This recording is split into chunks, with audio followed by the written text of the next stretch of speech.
আসসালামু আলাইকুম গাইস। আজকে একটি কপি চার্জার ভেঙে আপনাদের দেখাবো যে ভিতরে কি কি রয়েছে। এই চার্জারটি আমি আমার এক ছোট ভাইয়ের কাছ থেকে কিনেছিলাম। ও বলতেছে যে চার্জারটি অরিজিনাল চার্জার, ঠিক আছে। আর আমি তো হাতে নিয়ে বুঝতে পেরেছি যে এটি মূলত একটি কপি চার্জার। তো আমাদের মেইন সার্কিটটি দেখেই বোঝা যাচ্ছে যে এটি কত নিম্নমানের একটি সার্কিট। তো ভিতরে দিয়ে দিয়েছে, দেখতে পাচ্ছেন যে দুটো কাঁচের টুকরো। লল ভাই, এদের মাথা না। যাই হোক, তো একটি কাঁচের টুকরো আমি বের করেছি, অপরের সাইডেরটিও বের করব।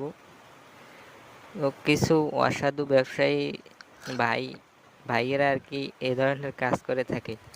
ভাই কি দরকার সাধারণ মানুষের কাছ থেকে এভাবে ঠকিয়ে টাকা নিয়ে কতটুকুই বা উন্নতি করতে পেরেছেন বলেন? তো সবাই চার্জার কেনার আগে যাচাই করে নেবেন যে চার্জারটি মূলত অরিজিনাল নাকি কপি চার্জার।